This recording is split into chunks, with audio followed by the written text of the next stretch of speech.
You know, I'm going to go ahead and get started. I'm going to get started slowly as we still see people coming in. I want to thank everyone for being on today. This is going to be a very good webinar. We've only had about a dozen webinars this year. I was usually doing these anywhere from 3 to 4 days a week for the last 6 years now. We've only had a few this past year. I'm excited about the one today. We're going to be doing RGR Home Investments today. They are based in Indianapolis, Indiana. Indianapolis is a very exciting market, and so we're going to be profiling that market today. So just going to sort of get started here. If you're wondering, we are going to take questions at the end of the webinar. So if you look to the right of your screen, you have a dashboard there. If you just click on that, the little button that says questions, a little window will pop up, and you can type your questions into that. You're free to ask your questions throughout the webinar. I will answer all of them, as will Mark Skowron, at the end of the webinar, which we think will take about 40 minutes, and then we'll take the last 20 minutes to answer your questions. If you don't know me, my name is Charlie Castro. I'm the principal of Buy Right Properties. I've been doing these, as I said, for about 6 years. Started off doing these with financial institutions, people like UDirect IRA, Entrust, Accuplan, Mid-Atlantic Financial, primarily with those folks. Webinars were intended primarily to be educational, although we did talk about investment real estate and where you can benefit by investing in the real estate market. I'm also have a talk show, a radio show on Real Estate Radio Live. It's based in San Francisco. I'm actually leaving that station.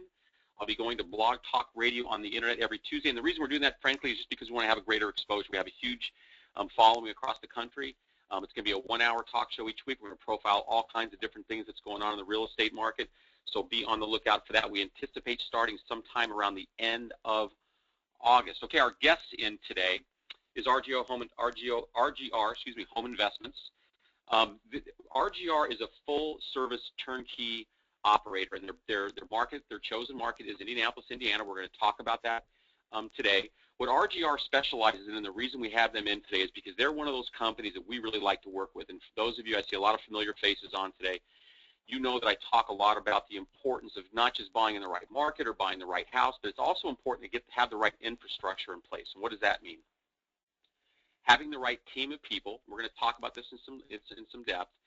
The right team of people in a market that can do everything from identifying the property to doing the proper rehab on the property to helping you manage the property short and or long term is critically important to success. If you don't have all those ingredients, you're probably not going to be as successful as you could be. So RGR Home Investments offers that. They offer a turnkey investment product. They're experienced in the customer service world. They're not just going to sell you a property and say good luck. They're going to sell you a property, and they're going to help you manage that property back, and that's incredibly important. My life revolves around referrals, and so when I do these, I try to bring people in that have infrastructure in place, that if one of our clients or associates or brokers buys properties or refers someone to buy properties, that the proper infrastructure is in place to be able to take care of that client short and long terms, and RGR Home Investments provide that. So the principals, Mark Skowron and Tim Hissam, are partners. They've been in this business for about 7 years now. They currently have 12 homes in their personal inventory, and they're about to acquire an additional 70, so they are ramping up. If you're wondering, yes, their chosen market is just Indianapolis. They don't venture outside that market.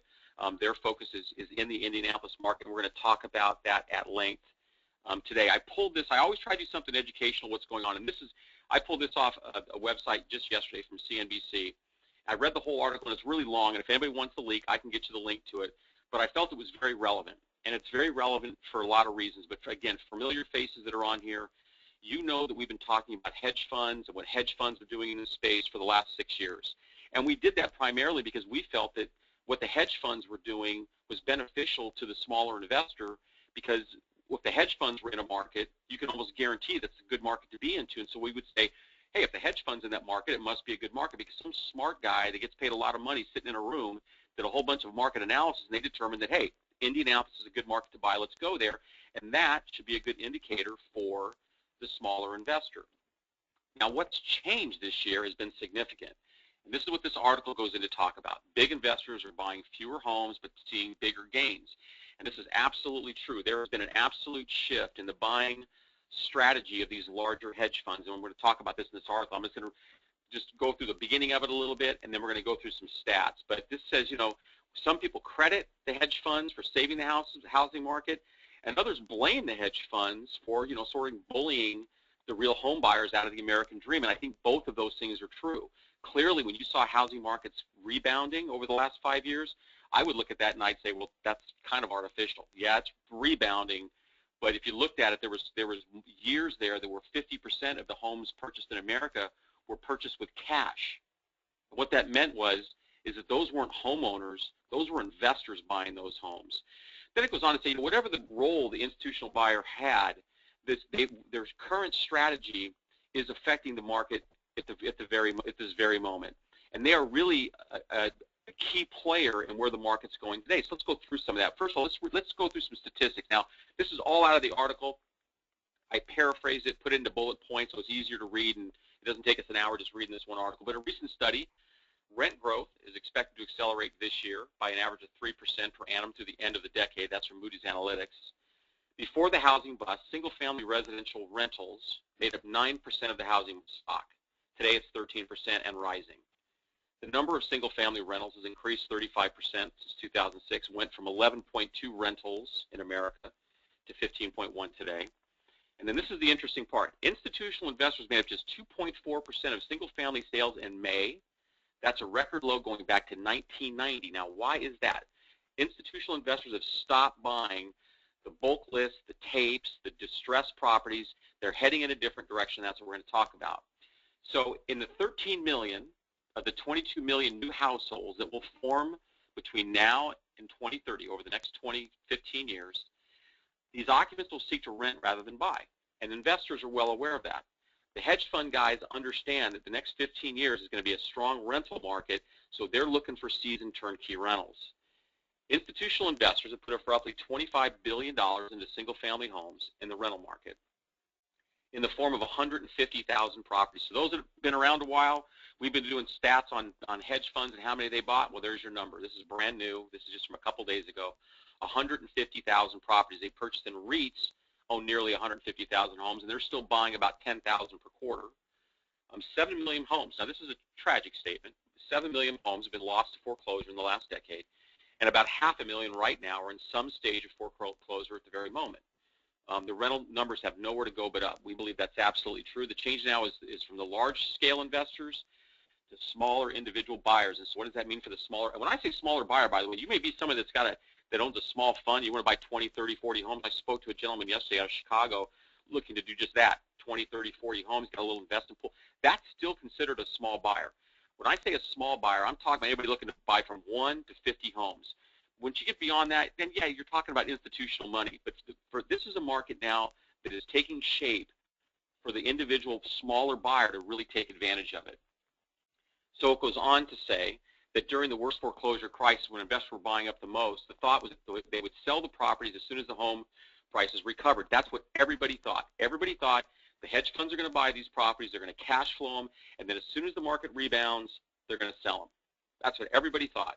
That's not the case. Blackstone, Colony, American Homes for Rent, all of them folks have the same strategy. You buy it and you hold it. And frankly, that's what we tell our clients. The best strategy for you long-term is not to do a flip. I know there's always flippers on these calls, and God bless you. Appreciate flippers. But unless you have a skill set that will allow you to be successful flipping a property, the people that we've seen the most that have made the greatest mistakes, that have lost money or just maybe didn't lose money but didn't make the money they'd hoped to earn, were people that tried to do flips. And then it just goes on to say, you know, this is the natural evolution of how the industry is growing up. The apartment industry went through a similar thing and is now dominated by giants. I came out of telecom. I'm going to give away my age here. I got into telecom in 1982 when the bells were regulated. For 20 years, that was dominated by an entrepreneurial market, just like you're seeing now in the housing market. Eventually, the giants buy everybody up, and then you got the telecoms were regulated to create competition. Say you've got 3 major telecom players in the world. There's no competition. Same thing's going to happen in real estate. You're going to see these groups, including the smaller investors, build portfolios, and at some time down the road, yeah, they'll get rolled up somehow. But for the moment, the strategy, even for the larger investor, is to buy and hold. So how does the individual investor compete in this market? These are 7 tips that I've been using for about a year and a half now, and they're still relevant and they still apply because a lot of the stuff we learned from working with hedge fund guys. If you deal with the hedge funds, you are privileged and fortunate to be able to be privy to how they think, how they see a market, how they approach a market. And what we've said to our clients is sort of the same. Well, some of the strategy applies to you. Maybe a lot of the strategy applies to you. This is what we say to people. First of all, you have to buy below market value. You have to buy direct from the selling party. You don't want to buy anything that's not off market. Let me define those three because they all go hand in hand. First of all, if you buy in the MLS, you're not going to get a good deal, so don't do that. When I say buy from the direct from the selling party, this is what I mean. RGR is a turnkey company. They bought the houses, they rehab them, and they sell them. They don't buy the houses, rehab the houses, and sell them to Charlie, and then Charlie marks them up 10 grand and sells them to you. That's not buying direct. When you deal with a hedge fund, the very first thing they say is, am I dealing directly with the seller? Yes, you are. If you say, no, you're not, I'm putting it under contract and I'm going to flip it to you, they say, have a nice day. You have to buy direct. So when you're looking at Indianapolis, you're looking at a turnkey operator, you're looking at buying directly from RGR. You're not talking about buying it through a third party who's going to put a big fee in there and mark it up. And yes, that happens a lot. A lot of folks don't know that, but even people who pretend to be turnkey operators, they're really not bad. They're really buying them from Mark and from Tim, and they're marking them up, and they're flipping them to you at a profit. You don't want to do that. Your best deals come directly from the selling parties, and then finally get your best deals by buying below market value. Number 4, look for both ROI and appreciation. In other words, get a good cash flow and be in a good market that's appreciating. And why? Because you can. Why look in a market that you might get a great yield but no appreciation? Or conversely, it'd be in a market like Atlanta where you can get great. Atlanta's appreciating market, one of the stronger markets in the country, no question about it.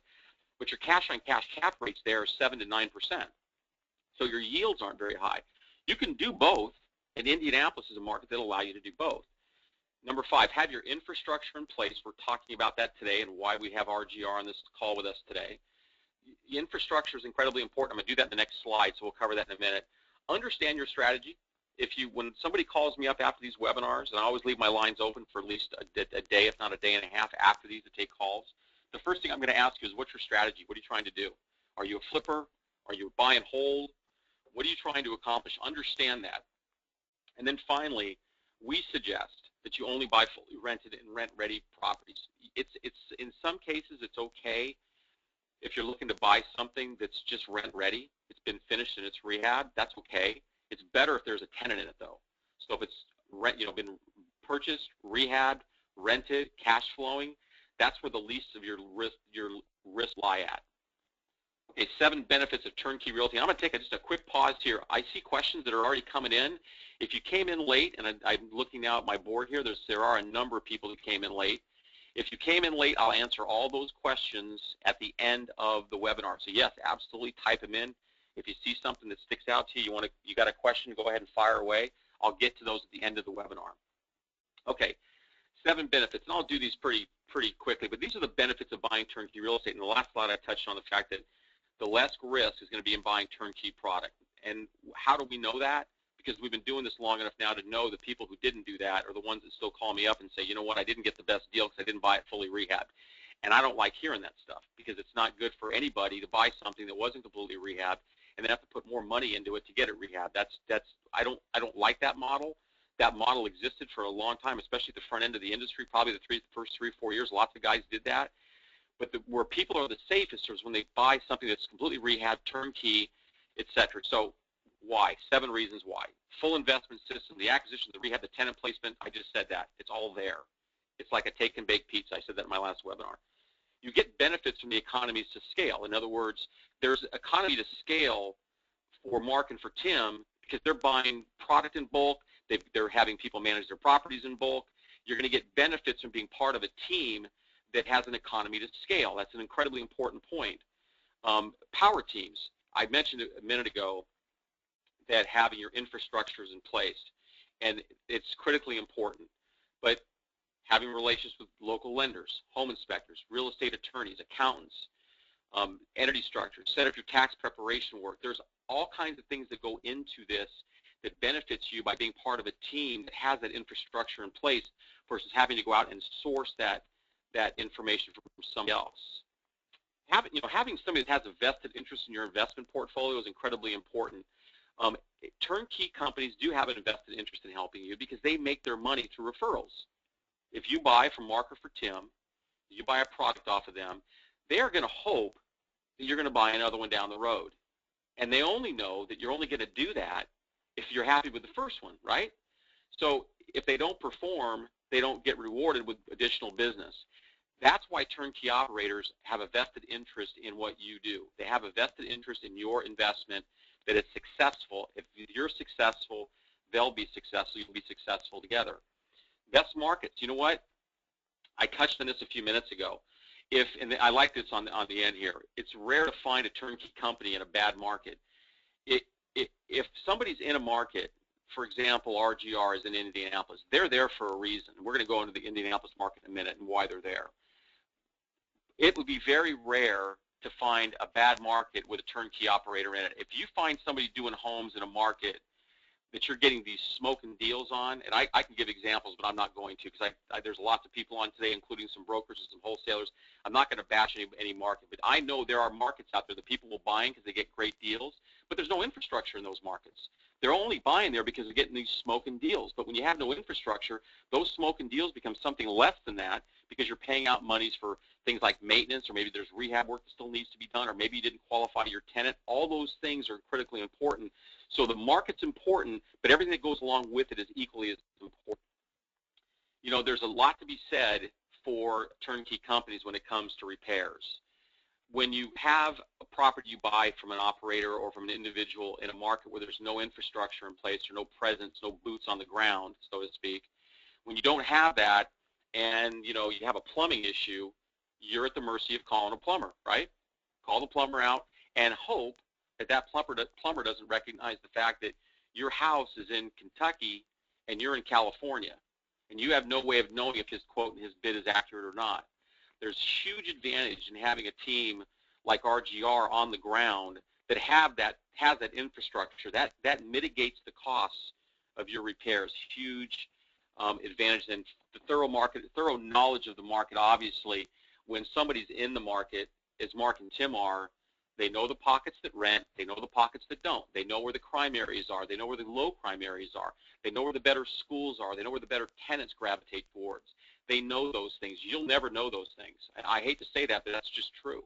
Most investors that are going to buy out-of-state rental property, who understand the value of real estate, who understand the value of investment real estate, but yet don't understand a market or all these things that we're talking about, those are the folks that tend to get bit harder than other people. And so having that infrastructure in place is incredibly important, and having knowledge of that market. I'm not just talking about, hey, we understand Indianapolis is a great market. This little piece here says, hey, yeah, you can go study the market yourself.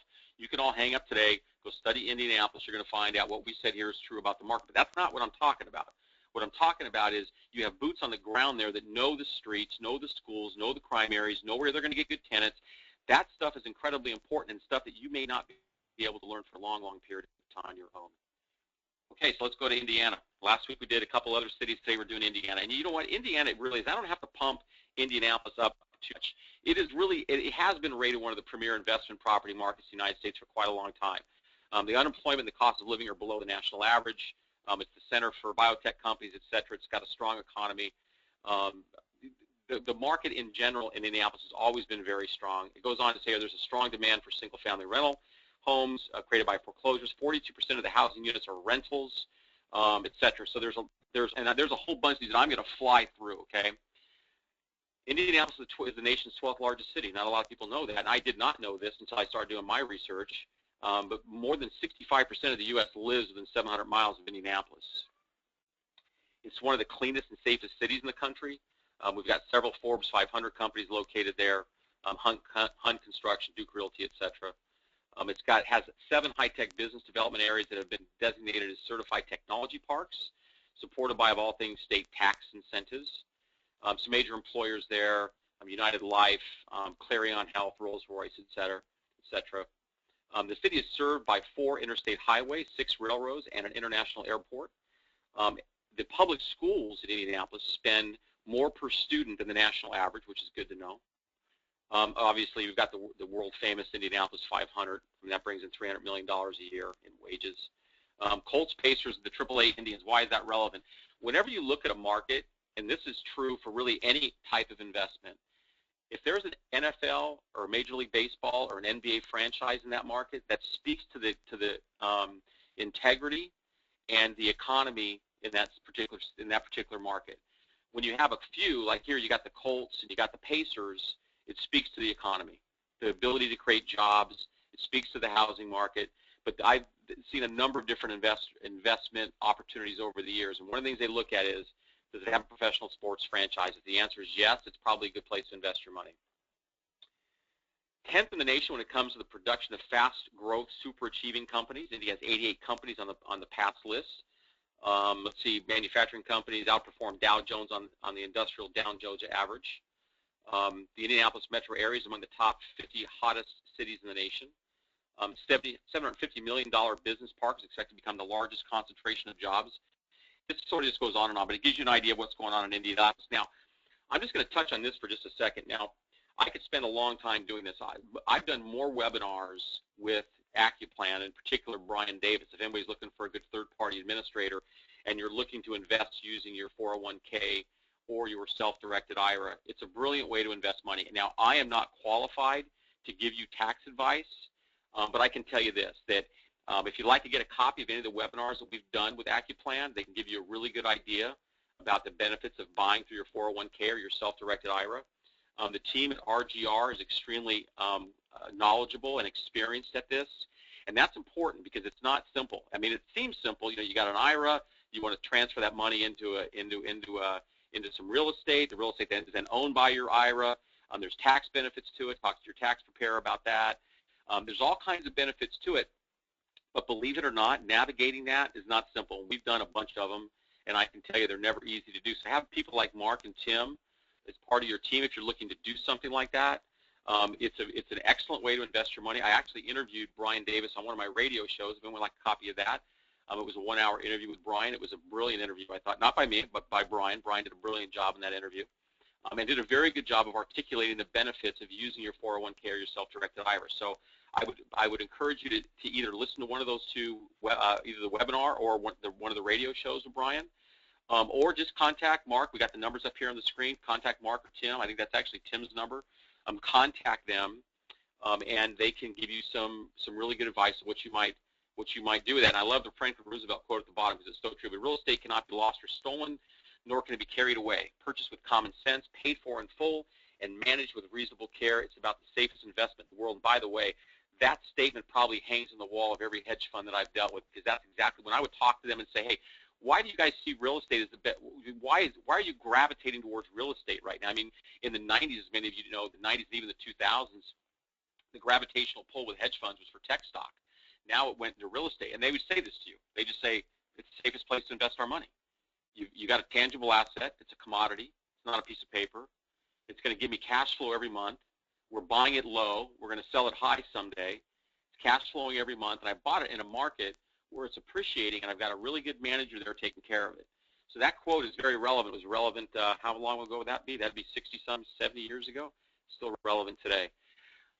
I decided to put this slide on the screen because in our last webinar, I got, really for the first time in a long time, I was asked just a bundle of questions about the eviction process in the 4 markets that we featured last week, which was Birmingham, Kansas City, the Bakken region of North Dakota, and Detroit.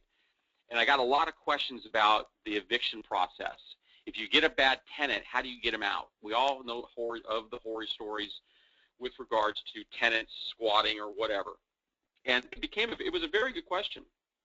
And what I learned from talking to Mark and Tim this week was, and I'm not going to spend a lot of time on this, but Indiana is one of those states where they are very landlord friendly. I live in California. This is not landlord friendly. If you're a tenant here and you can't pay your rent for 6, you can sit there for a bit and not get thrown out. No one's going to lock you out. The Midwest, the Southeast generally is a little more leaning towards the landlord and not so much the tenant. But Indiana does have a very good eviction process or policy there. And again, I'm not going to spend time on it, but you might, if you want to ask some questions, Mark can speak to that specifically when we take questions in a few minutes here. So let's look at some property. One thing I want to point out, there's other inventory than this. I didn't want to get too bogged down into looking at a bunch of pictures, but obviously these all come with a photo gallery. These will all come with all the specs, the work that's been done to the property, all the things that you'd normally like to see. But I just want to give you all an idea of what the RGR inventory looks like, what you can expect. I mean, one thing people always ask in any market is, well, what's your average buy-in and what's your yield look like. So let's just give you some ideas. That this sales price is $67,000. You can see your average income there. You've got a net, it's $850 a month in rent, so it's got a nice rental tenant in there.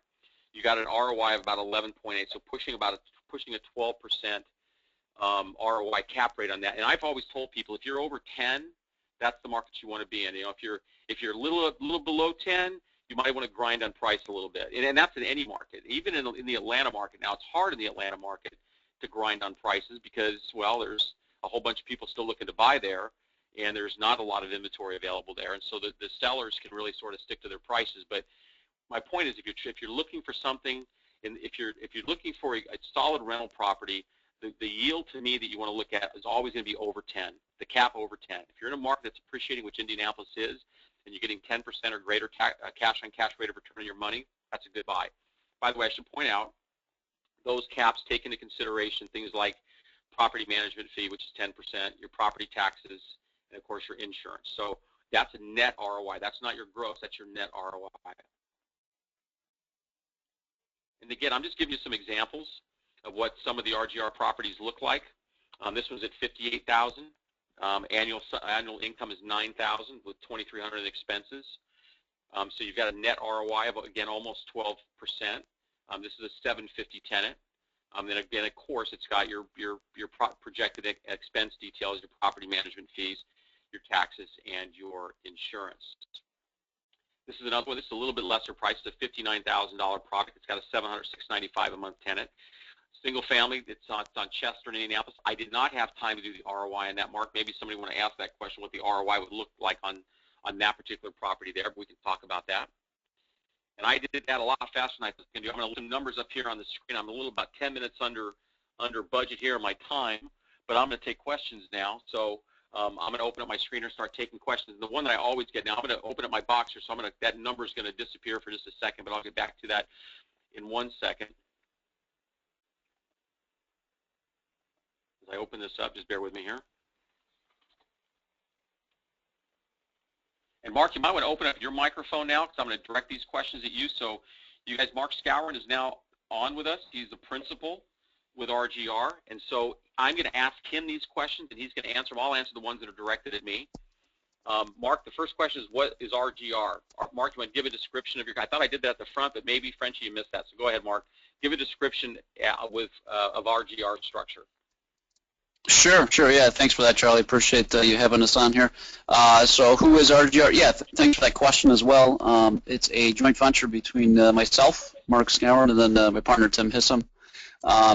You know, we essentially decided to tackle the real estate game, and you know, how we started was just, I think, the investments for our family and friends that we had, you know, had money in the CD and just weren't making any good money, looking to retire, looking to get a better, you know, projected rate of return. So kind of just happened accidentally, just kind of helping them, our own family and friends, dig into a better, you know, better vehicle for their securing their financial future. You know, we looked at everything, and you know, so we stumbled on real estate. We, you know, made all the mistakes we could make. You know, the listeners on here, the leverage that you've got is that you can leverage our experience and us making all the errors and kind of fine tuning the process, systems, and you know, and the team built in. So that's kind of how it happened. You know, initially just trying to take care of our family and friends, and then we kind of just decided, hey, you know, this could really help a lot of people out. You know, I've got good knowledge of the real estate industry. My partner Tim has a real good knowledge of systems, and kind of just building that out with the systems and the scale. So, so that's how it happened. Yeah. The follow-up question to that, Mark, was, do you do the servicing? So do you provide a full service turnkey model? Great question. So, yeah, and that's the biggest question we get, obviously. If you're, like Charlie mentioned, if you're in California and you get a property in Indiana, Chicago, wherever it is, right, but anywhere from where you're not living, it can be a challenge if you don't have boots on the ground or trustworthy people that handle the process. So absolutely, we're here. It's not a one-and-done sale. So we're here to kind of advise on you. You know, one of the things we always say, one of the things we always ask is, what's the most important thing to you? You know, so, well, I'm just trying to secure better rate of return. I can't find it here. I'm in California. I know Indianapolis is, you know, it's a strong market, stable market.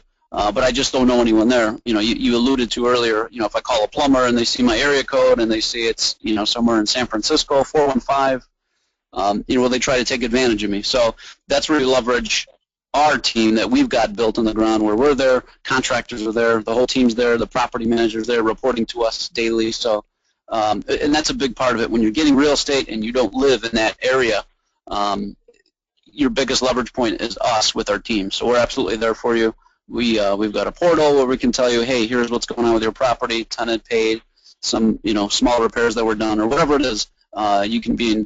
You're in the driver's seat. You can be in constant contact, or if you just want your monthly check and, hey, just tell me if something major happens, that's entirely up to you.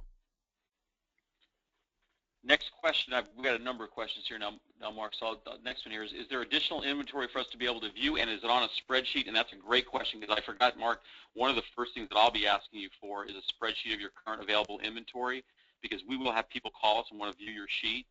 And so you might as well just go ahead and send that to me, but go ahead and address that. Additional inventory. Yeah, great question. Same thing, I think so. As soon as we're done, yeah, Charlie, I can email you like a updated list of everything that we've got, and then we can just send that out to whoever's listening on the call. I caution that too, because what we don't want to do too sometimes is send out 50 properties and then a confused mind just says no. So if you get 50 properties, you're gonna be like, I'm not gonna look at this. So we usually try. We'll still send it out, but we still want to kind of talk with you and find out, hey, what level of commitments are you? What are you trying to accomplish? What's most important to you? And then kind of just work backwards, really. So, but yeah, we can get that out to everyone. Okay, send it over to me, and whoever needs that, you can get it from me, or you can call Mark. Okay, someone's asking a question. I'll just paraphrase it. Indiana long-term. Why invest in Indiana long-term? What do you see in that market that you don't see in other markets? Sure, that's a great question. Obviously, if you're living somewhere you're not as familiar with Indianapolis or Indiana, you would definitely want to know. And some of the sticking points we went through, Charlie went through, the reason we kind of chose Indianapolis is just, it's kind of, I'm not going to say it's a boring market, boring in the sense of it didn't get too high, it didn't get too low. So those are the kind of ones I remember, studying stocks back in the day, and Peter Lynch would have a quote, study the boring companies, the ones that don't get too high, too low, but they just consistently increase, consistently grow. So major factors, there's stable growth there, employment, like you alluded to, the employment numbers are really good, there's tech there. If you're ever in Indianapolis, we had a conference there, I think, last week, and it might not be the most exciting place compared to other parts of the country. It's still exciting, but it's a great place to raise a family, which is key, I think, too. So, when you're looking as an investment, you want to be in a place that's a great place to raise a family. So, couple that with stable growth, and then, what we said, they didn't get too high during the boom, but they really didn't get too low. Obviously, there was still a little bit of that, but not as bad as other markets in the country. So taxes are a little bit lower. It's you're actually protected. It's 2% in the Constitution there in the state. For an investor, it's not going to increase more than 2%. Owner-occupant is 1%, but if you own a turnkey piece of property, it's capped at 2%, which is killer, because it's almost a safeguard against you think you're going to buy something this year, and you're worrying, I really don't want this to increase to 10%, to 5%, whatever it is eventually. So that's a major sticking point. Rents are good. Rents are strong. Insurance costs compared to the other markets are very below normal. So it's just, when you put everything together, it just makes sense. Here's a really good question, and this caught me off guard, Mark. I'm sitting here reading. I don't know the answer to this. This is all yours.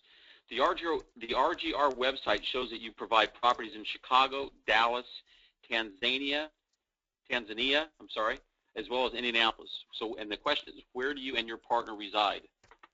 Sure. Yeah. So when we put that website together, it was just a joke as far as the Tanzania. Try to be a light sticking point there, but so we do a lot of the bulk of what we do is Indianapolis. We also do some properties here and there in Chicago.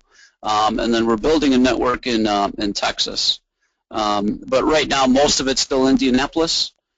Just as kind of like a diversification, we'll be growing into Chicago and Dallas, in the Dallas area. I reside in Chicago, and my partner resides in Texas. We're in Indianapolis a lot, and we have the whole team built up there, essentially. So. I knew I was going to ask this question, because I always get asked this question, and I'll just paraphrase it. I'll paraphrase the next two. The first one is the question is about multifamily, if you have multifamily available, and then the next question is a follow-up to that is, she's asking the amount of work that was done to the properties that we showed on the screen, and if there's additional work that needs to be done to the properties. Sure. Great question. So I'll address the multifamily issue. Yeah, so obviously, specifically even in real estate, I think there's probably 1,000 ways you can make money in real estate. Self-storage, multifamily, single-family, commercial, strip malls, industrial land. So for us, we kind of want to keep it simple. We can certainly we can build a network for all these specific asset categories. Right now, we don't do multifamily, and that's not to say that it's a good asset class. It's just our network right now is built. We've got a good system for the single-family market. I'm not going to say they're good or bad. They can be good, right? You really do got to know what you're doing to get into it. But just for the economies of scale, what we have right now built with Indianapolis and the single-family market, we kind of got that built very well. So it's very seamless the way that it is. And that's not to discourage anyone from doing multifamily. And then what was the other question? The next question just has to do with how much rehab was done to the properties that we showed on the screen, and then how much work still remains to be done. So are these things turnkey? Are they ready to go? What's the status? Oh, sure. Okay. Yeah, that's right. So, yeah, the one on Chester, literally everything was redone. Paint, roof, interior, everything's new. That one's just, you can walk in and you'd appreciate everything there. Everything's painted, appliances, everything's new. And then some of the others, which one did we show? Oh, this was the 850. So that one actually I think was while we were rehabbing it, and that one now is fully rehabbed. We can provide updated pictures, I think, on that one. So most of them are going to be, tenanted. All the major roof, plumbing, electrical, paint, appliances, floor, all that kind of stuff is going to be done. The major grunt work. There may be a couple selected properties because we've got a 7-pack right now where there might be, let's say, a little bit of deferred maintenance. They're not like recently rehabbed within the last 6 months. That package, most of it was rehabbed within the last, I'd say, 3-4 years. So it's not going to look as fresh, but all the major fundamentals, like I said, the roof, plumbing, electrical, everything is functional and good. So there's usually, like the real high-end class where everything is like literally fresh. We just rehabbed it and a tenant is in place. And then some of the others might be a little bit of a price break where everything is okay. Was recently rehabbed, though maybe not in the last 6 months, might be in the last 2 years, 3 years, that kind of thing. We really strive for the long-term tenant issue. If that's what we go for, is not just throwing any tenant in there, so we really want someone to be there and stay there that's qualified and paying, obviously. Mark, would you qualify the markets that you work? I'm paraphrasing this again, but I understand your question. Would you qualify these markets as C markets, C plus markets, B markets? What market do you typically work in, and why? Good question. Yeah, and there's obviously a lot of options there. We try to stick to the B and C markets. So nice neighborhoods where there's a lot of owner occupants and where the single 1 or 2 tenanted properties and/or maybe an average block. Where the lawns, you could tell everyone's taking care of their properties, and you'd feel safe walking there at any time. So. Okay. There's just a couple things that are popping up here. The webinar was recorded. If you'd like to have a copy of the webinar, of the recorded webinar, you can contact us. Also, yes, if you joined us late, yes, we'll send you the webinar. You can watch the front end of it. We had a number of people that joined us late, but we did remember to push the record button today. Another question is regards to our one on Thursday. We have scheduled another one Thursday. We plan to do one Thursday at the same time. If you're interested, obviously register for that. And I think that's pretty much it that we need to answer. I'll hang around. We've left our name and our phone numbers up here on the screen for a reason. We'd love to hear from you. If you got questions, if you want to talk to Mark or Tim, just give me a call or just call them direct. Their numbers are on the screen, so don't feel like you can't pick up the phone and just give them a shout. The numbers are right there for that reason. Yeah, we'll be hanging out for the next hour, as soon as we get off. So anyone that wants to talk to us, call any of us, Charlie, me, or Tim, and we'll be here answering questions and helping you guys out with any questions. Okay, and that is the last question that I have. So what I'm going to do is I'm going to wait here because I always do this because somebody always asks a question late. I'm going to sit here for about another minute or two before I terminate the webinar. And so if you got a question, Mark, stay there. If we don't see anything pop up, if I say people logging out, then we'll go ahead and log out. If there's more questions, we'll be glad to ask them or answer those questions for you. So if this is the end, we want to say thanks to everybody for being here. Hope you guys have a blessed day. And we'll look forward to seeing you on Thursday's webinar. And Mark, I appreciate you and Tim so much for being on with us. Thank you as well. Thanks everyone for logging in, and thank you, Charlie, as well for having us. Anytime we'll do this again and again. I'm going to wait here for another minute because I still see people hanging around. So I'm going to wait here in case a question pops up. So for those that are logging off, thanks. For those that got a question, shoot it over here and or just give us a call. Thanks everyone for being here.